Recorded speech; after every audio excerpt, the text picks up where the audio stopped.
Sir एक आखिरी सवाल, लोकसभा का उद्घाटन हो रहा है लेकिन विपक्ष लामबंद है। विपक्ष का ये कहना है कि ये वो विरोध करे, इसको उनका क्या जवाब देंगे? देखिए, अब मैं आप तो ये पिछले कुछ दिनों से ये बहस आप सुन रहे हैं और मुझे तो लगता है कि जो उद्घाटन जो हो रहा है होगा, ये लोकतंत्र का एक उत्सव है और हमें उस स्पिरिट में लेना चाहिए। ये विवाद का विषय नहीं बनना चाहिए। ये दुर्भाग्य है अगर ये बनता है, और ये मुझे आप जानते हैं कि कुछ लोगों की ये कोशिश है, पर मुझे लगता है कि राजनीति की भी कुछ सीमा होनी चाहिए और कम से कम ऐसे मौके पे हम पूरे देश को सब मिलजुल कर इसको मनाना। उनको लगता है कि कुछ ठीक नहीं है, वो कुछ जांच वांच करेंगे। ये कभी कभी हो जाता है, ये पहली बार नहीं हुआ। बीच में आप जानते हैं कनाडा में ऐसा कुछ हुआ था, कुछ साल पहले अमेरिका में भी हुआ था।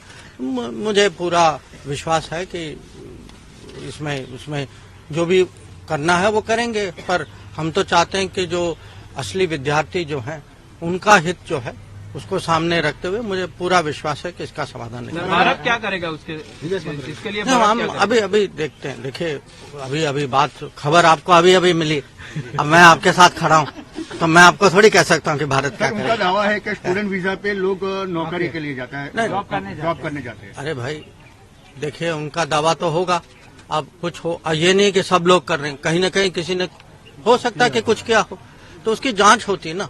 सरकारें ऐसे थोड़ी कि अफवाह पे थोड़ी चलती, तो अगर कुछ होगा देखिए, हम वो सरकार हैं, हम सरकारें जिम्मेदार लोग हैं भाई, हम एक दूसरे से बात करके कुछ जो करना है वो करेंगे। We have, of course, when I speak about a good tradition, now, we are saying 75 years, I refer to 1948, but the fact is, in many ways, the relationship is very much older. And this morning, I had some time on my hands. I went to the Nobel Museum. It was a reminder there, of course, one to see the various, displays regarding Indian Nobel laureates. But this is a land where, someone like Gurudev Rabindranath Tagore came more than 100 years ago. But the traditions go back much older. Yesterday, in fact, at the Indo-Pacific Ministerial Dinner, Foreign Minister Billstrom reminded us, I believe there's a very famous Buddhist statuette which is evidence of the fact that there's been a trade and a civilizational linkage for many years. So I cite all this because, as I say, this is a strong relationship. It's a relationship whose very steady growth, whose very solid foundation today offers us many possibilities. So, with those words, I want to share with you where we feel India-Sweden relations fit into, I would say, India's own growth journey. One, of course, as a very crucial member of the European Union, do appreciate that for India, when we look at key international partners, the European Union certainly is among the top partners. So, among the top partners, a particularly influential country obviously has its own significance, and at a time when we are engaged with the European Union, we are negotiating a free trade agreement, we are negotiating an investment agreement, we are actually intensifying our technology cooperation. My own plans after tomorrow is to go from here to Brussels for what is the first meeting of something called Trade and Technology Council. So the role, the weight of the influence of Sweden in the European Union is something which is of great value. The second, within the European Union, within Europe, there are very distinct, I would say, groupings or regions or sub-regions, you could say. And here the Nordic-Baltic grouping is one of great importance. And in fact, when I look back at the last decade, among the many innovations which Prime Minister Modi has introduced in our foreign policy, this kind of group engagement with countries is one of them.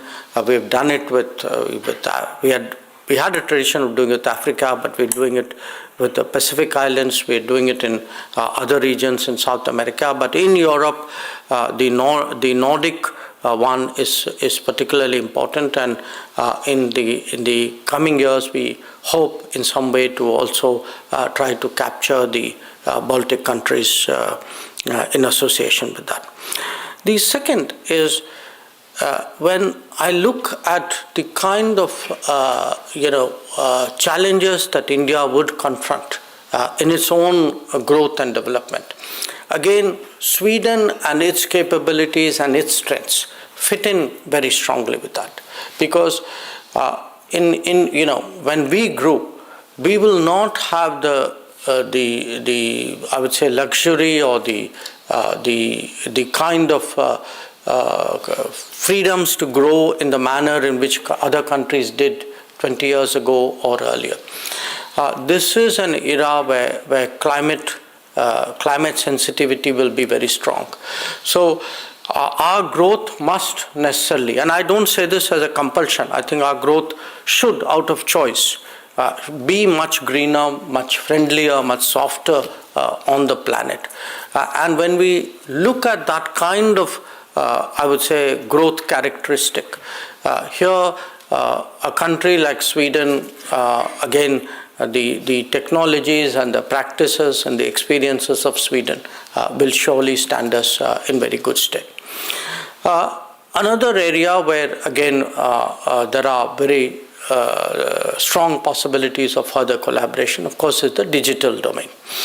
Here again, there is a history. I mean, there are tech companies here, telecom companies here, where Sweden has established a reputation for itself, and certainly we in India see our growth as very much more digital than previous growths of major economies. So if you think of a world where, let us say, the next decade, in fact not decade, but 2 or 3 decades, and India grows, which is an India that is today the fifth largest economy. But this India is growing in much greener circumstances, in much more digital ways, much more intensively by use of technology. I think you can actually see that there is a fit here with Sweden.